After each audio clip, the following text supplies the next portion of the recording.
O que faz uma pessoa ir para o inferno?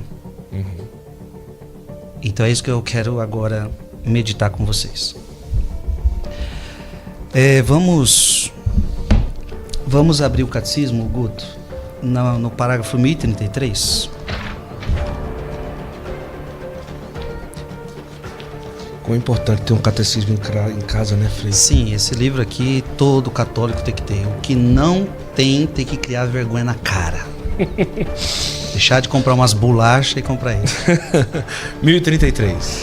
Ô Guto, porque essa pergunta que essa minha amiga fez, ela é muito séria. Minha mamãe está no inferno? Vamos entender quem vai para o inferno. Mas mesmo depois que eu ler tudo isso, não saberíamos ainda se essa mamãe...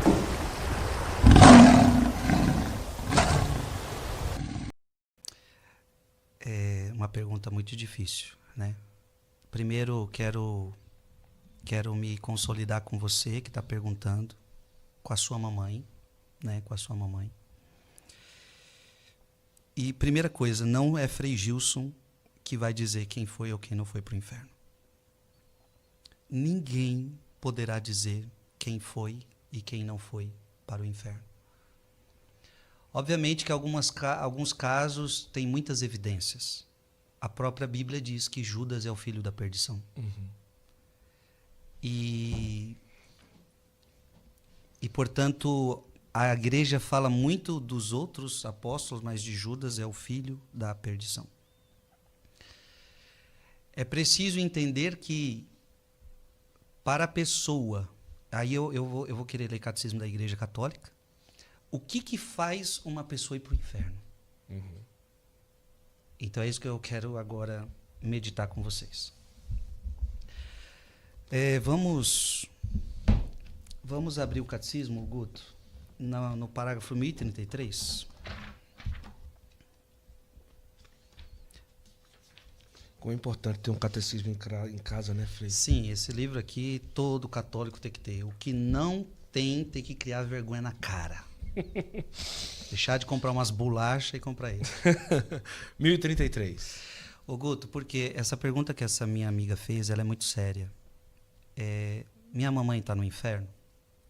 Vamos entender quem vai para o inferno.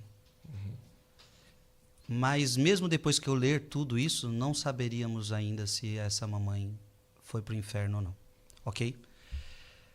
Não podemos estar unidos a Deus se não fizermos livremente a opção de amá-lo. Você tem que amar a Deus livremente. Não podemos, porém, amar a Deus se pecamos gravemente contra Ele. Se você peca gravemente, então você não ama a Deus. E o aborto é um pecado grave, é um pecado mortal. Contra nosso próximo ou contra nós mesmos. Então veja, é um pecado mortal. O aborto é um pecado contra si mesmo, mas também é um pecado contra aquela outra pessoa que está no ventre dessa mãe. Quem não ama permanece em morte. Olha que forte essa palavra que é de 1 João 3, né? Quem não ama permanece na morte. Todo aquele que odeia seu irmão é um homicida. E sabeis que nenhum homicida tem a vida eterna permanecendo nele. Então isso é a Bíblia que está determinando. Isso. Nenhum homicida terá a vida eterna. Então, é forte essa palavra. Então é a pergunta dessa filha. Minha mãe que fez isso. Segue. Nosso Senhor nos adverte de que seremos separados dele, se deixarmos de ir ao encontro das necessidades graves dos pobres e dos pequenos que são seus irmãos. Morrer em pecado mortal sem ter se arrependido. Aqui, Guto, já chegamos na resposta. Morrer em pecado mortal sem ter se arrependido. Então, o que todo mundo tem que entender é o seguinte. Pecado todo mundo tem.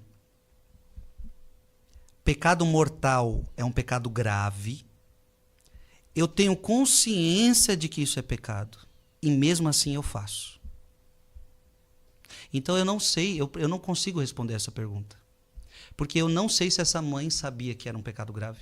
Eu não sei se essa mãe tinha consciência disso. Entendeu? Então, eu estou aproveitando a pergunta para dar uma catequese sobre o inferno, quem vai para o inferno. Mas, filha, eu não vou te responder essa pergunta, não tenho como lhe responder. Agora, quem é que vai para o inferno? Continua, ô Guto. Morrer em pecado mortal, sem ter se arrependido dele, sem acolher o amor misericordioso de Deus, significa ficar separado do Todo-Poderoso para sempre, por nossa própria opção livre. então, olha, você morreu em pecado mortal. Então, veja, você morreu, mas sem se arrepender. Então, o que é o pecado mortal? Eu sei que é errado, mesmo assim eu faço e não quero me arrepender. Sim. Então, você tomou a decisão. Então, só vai para o inferno essas pessoas que morreram sem arrependimento. Eu estou no erro, eu sei que eu estou errado, mas mesmo assim eu não me arrependo. Sim. Eu estou convicto. Então, você está escolhendo o inferno. Por isso, Guto, Deus não manda ninguém para o inferno. Abra sua Bíblia em João, capítulo 3, Evangelho de São João, capítulo 3, versículo 16. Veja se essa palavra, Deus quer alguém no inferno.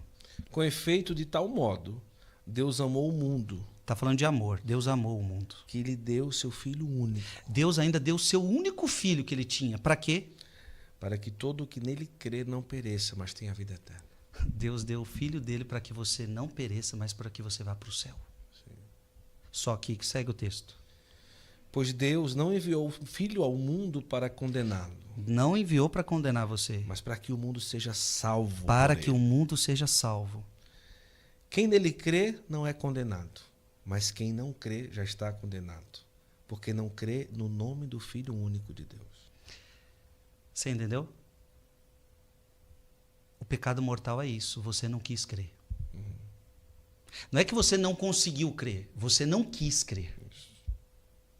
A verdade foi revelada, você sabe da verdade, você conhece a verdade, você sabe que está no erro, mas você não quis, você escolheu. Então, essa mamãe que ela está perguntando, eu não sei se passou por todo este processo. Mas segue o texto, Guto. Ora, este é o julgamento. Este é o julgamento.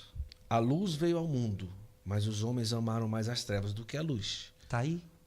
A luz veio, mas pois as suas obras eram más. você preferiu as trevas? Segue o texto. Pois as suas obras eram más. Portanto, Todo porquanto aquele que faz o mal odeia a luz e não vem para a luz, para que as suas obras não sejam reprovadas. Mas aquele que pratica a verdade vem para a luz.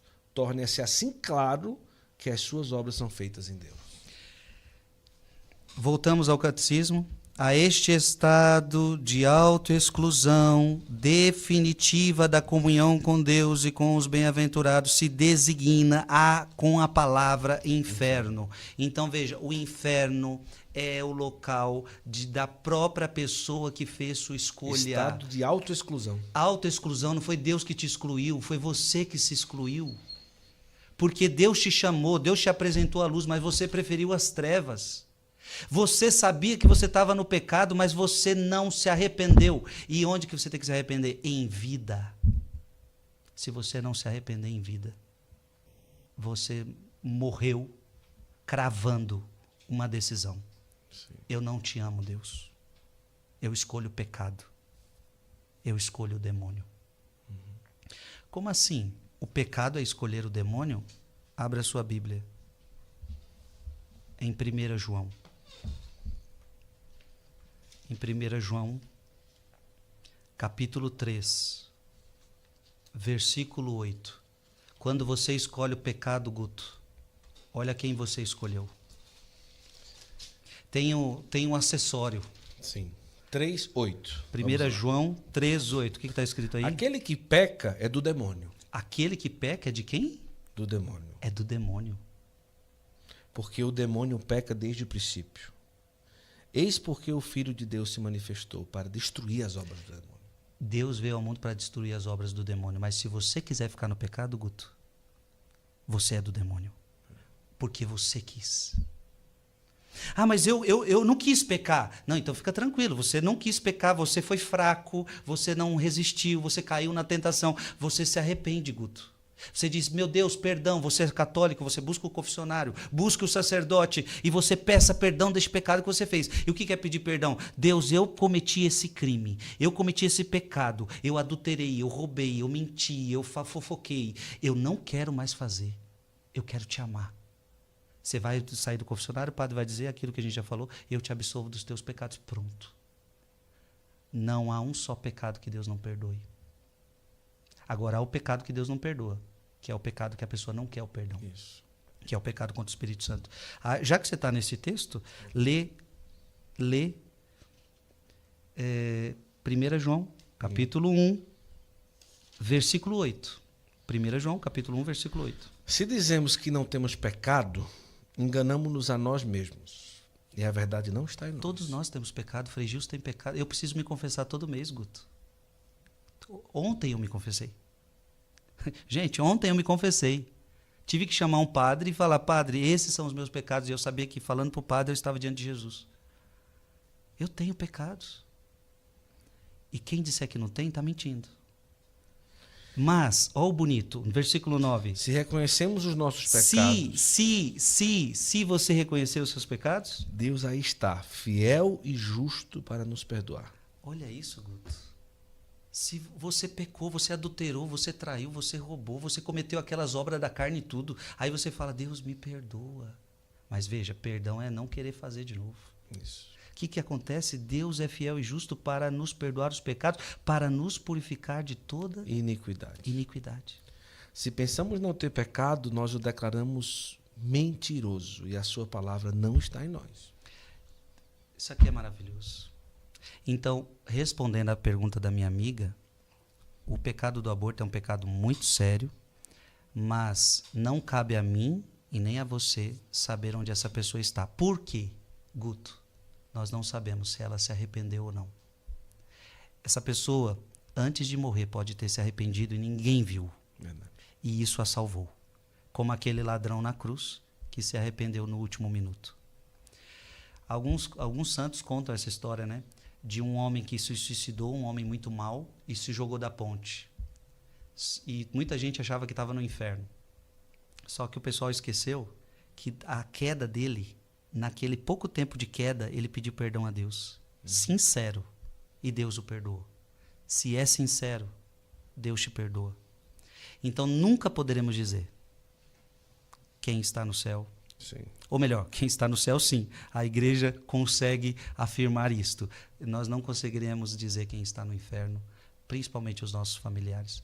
Claro, muitas coisas são indícios fortes, mas como é que a gente vai descobrir e ter essa consciência? Sim. Então fique em paz, minha querida, e eu convido você a rezar sempre pela alma da sua mamãe, já que você não sabe onde ela está, reze por ela.